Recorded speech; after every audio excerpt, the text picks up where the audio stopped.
How's everybody doing? Good.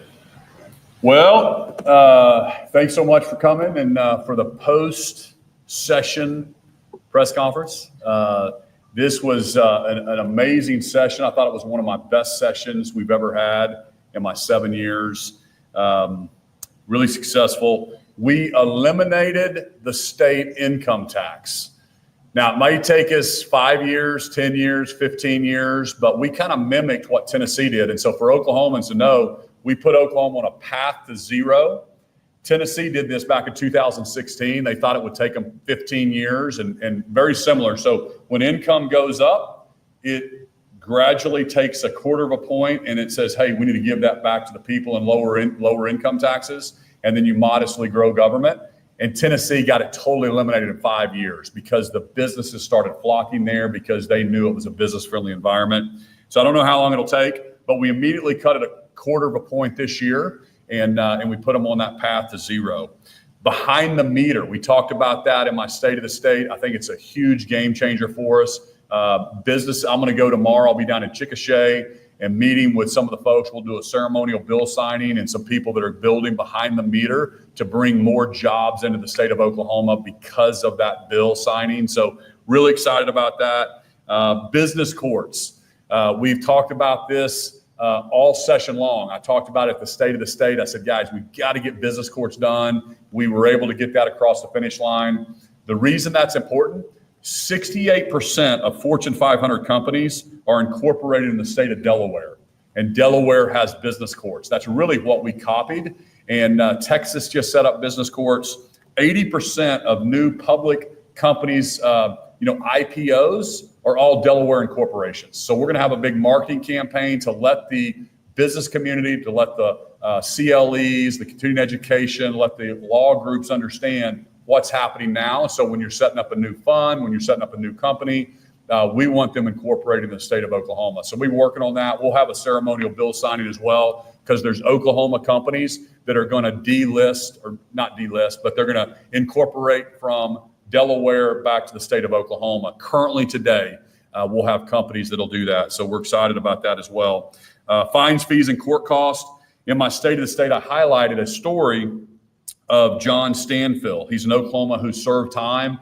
And when he got out, like a lot of people that get out and serve their time, they're saddled with excessive fines, fees, and court costs. So it's been a passion of mine since I took office in 2019 to really lower that burden on people. And we want to get people out back into second chances to get back in the community. And we don't want to saddle them with, these chains that hold them back, basically. And so we were able to eliminate some of the fines, fees, and court costs on House Bill 1460. So that was really exciting. We also, this is kind of funny. I was at a birthday party, or it was a going away party for my nephew. And my niece came up to me and said, Uncle Kevin, she said, some of my friends at school want you to not ban cell phones in school. She's a 6th grader. And I thought that was pretty funny. But we eliminated the virtual days this year, I think, except for 2, which is important because we know that kids need to be in the classroom being taught by the great teachers across our state. And we eliminated the distractions. And so, again, just trying to promote and make sure that the teachers have a great classroom and an environment to be able to teach our young people and get them ready for the workforce. So we cleared hurdles for apprenticeships and internship programs for valuable work experience. We did some really good work for Oklahomans and made moves that really set Oklahoma apart as the best state for business in the country. So with that, let me open it up to questions.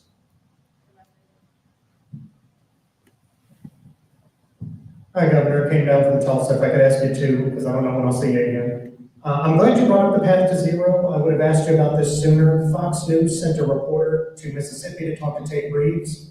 His path to zero includes a 9-cent gasoline tax increase and a grocery tax increase. Have you considered finding alternative revenue sources to speed up your path to zero or anything like that? I haven't. There's a lot of ways to do that. Some states, I think in the Fallon administration, they were looking at taxing alternative things.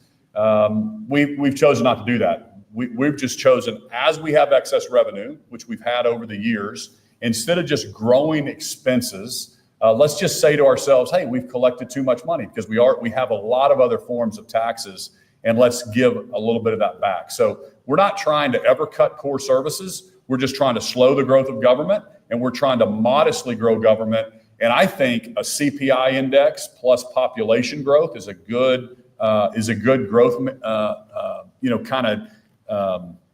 level to think about.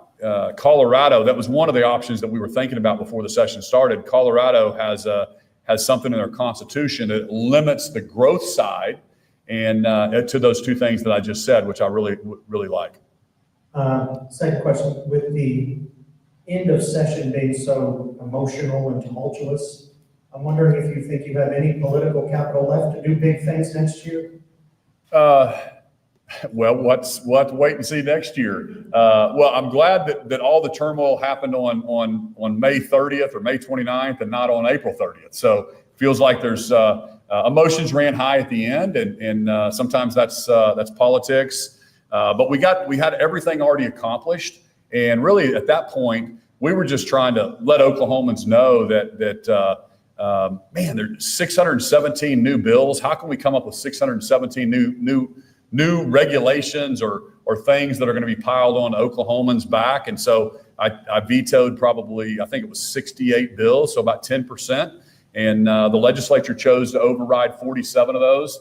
But here's the deal. I tell the legislator all the time, listen, override them if you want. Nobody knows in my buddies in Jinx or Skiatook, Oklahoma, or Wayne, Oklahoma, what a veto override is. But what's happening is you're growing government, and that's the problem that I have. So everything that I vetoed was just things that I felt like was going to grow government. It wasn't good for the taxpayer. Some lawmakers have expressed some thought that they didn't go far enough in addressing improvements to education, increasing teacher salaries, increasing access to affordable housing in Oklahoma, child care, and just reducing overall poverty in the state in order for them to address those concerns. Sure. Well, how do you reduce poverty? What's one? Because if you've got a way to reduce poverty, we'd love to hear it. Well, I suppose increasing access to good jobs is one, increasing access to good education is another, increasing access to affordable childcare. Well, the job side, we're 100% agree. I didn't mention this in my opening monologue, but the two of the biggest economic development wins in our state history happened, I think it was in May. So we had EGA, Emirates Global Aluminum, is going to build a smeltering factory in Oklahoma. They haven't built a new smeltering factory in the United States. Nobody has in 45 years. And this company chose Oklahoma. So President Trump was in the Middle East. So that's going to create 1,000 jobs. We have a manufacturer that's coming into Oklahoma. That's going to create 350 jobs. And right now, our economy, we're top 10 in people moving here. So I think when I think about creating jobs, I think that lifts people out of poverty. Our unemployment rate is very, very low right now. We're pouring resources into retraining people with our career techs. So everybody that wants a job should be able to get a job in Oklahoma. But if you're thinking about a handout or something that, that's not, I think that ultimately creating a hammock for people to stay in a system is not good long-term for them, and it's not good long-term for the state of Oklahoma. Governor, I have two quick ones. Number one, does your mental health interim commissioner have experience, and if so, what are their qualifications? And also, just a fun one here, what is your prediction for the 2025 NBA Finals? On the finals, I'll say the Thunder in I'll say the Thunder in 5. Right? Say the Thunder in 5. It's going to be exciting.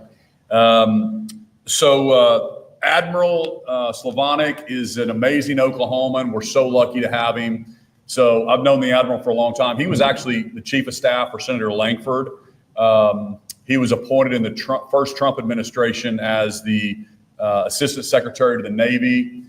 So great guy, great Oklahoma, went to Oklahoma State. I think he went to OU Law School maybe, or is that right? UCO Law School, is that what you said? I'm sorry.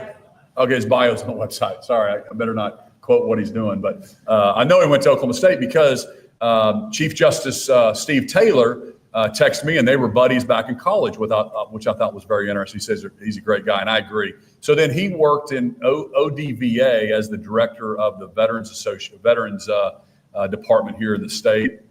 And so when the legislature fired Allie, that's when we went out. We tried to find, the very best person would come in and take this job. But no, I mean, he's not a mental health expert, and he's more of a business person. He's somebody that I think can do the job. But, if you make a very interesting question, what's the job description? Who are we supposed to hire? Because it gets hard when some of these really good people you're asking to come from the private sector to serve. And I try to find the very, very best people, because these are big CEO type jobs. You've got 2,000 employees. You run an $800 million budget.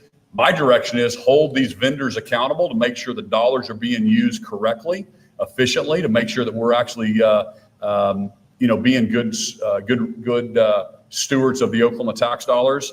And, Chad Mariska, David Ostro, Kevin Corbett. There's been a pattern of removing good people running different state agencies, and it gets harder and harder to bring in people to run these agencies. I'm just so thankful that the Admiral stepped up to take this role, because it's an important role, and I know he's got a heart to serve Oklahomans, and I think he'll do a great job. And we've had nothing but positive comments from the legislature about the Admiral.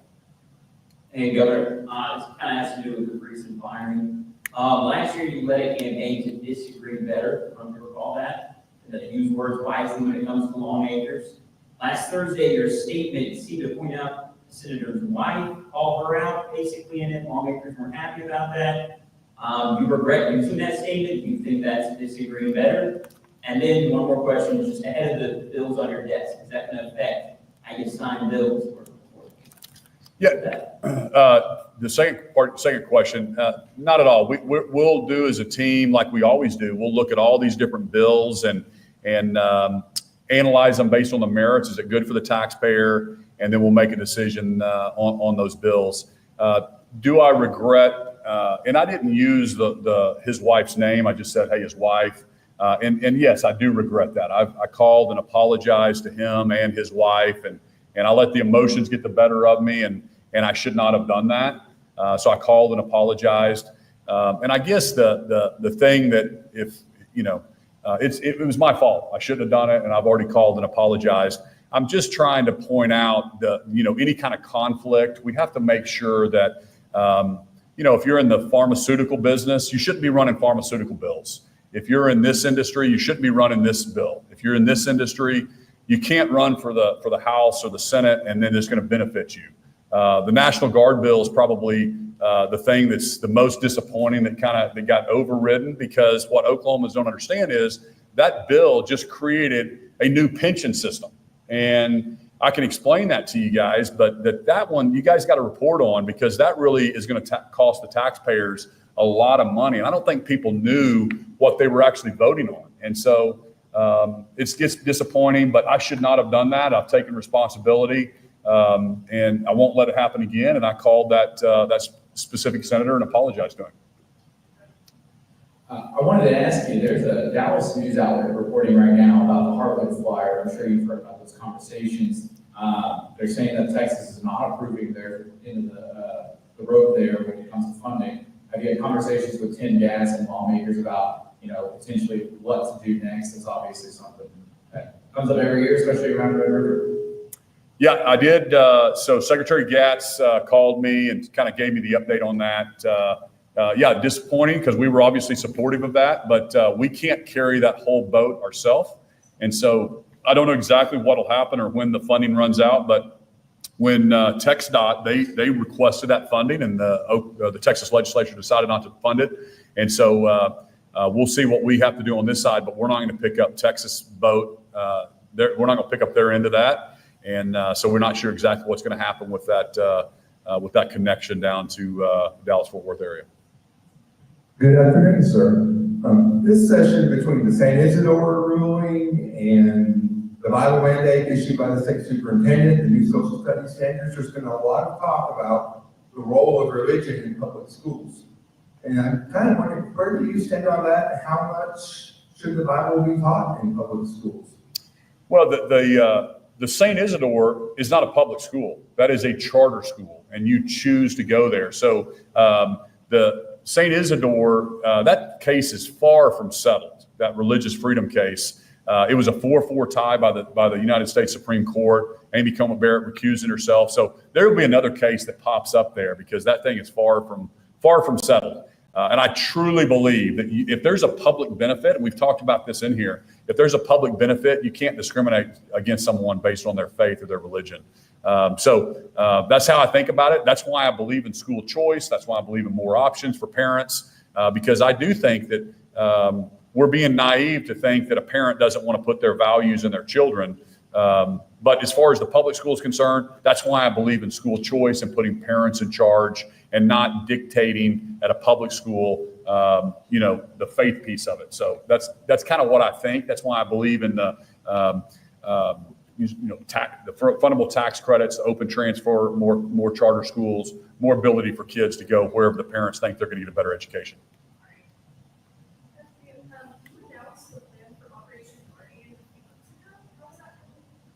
Operation Guardian. So I don't think so. When we announced Operation Guardian,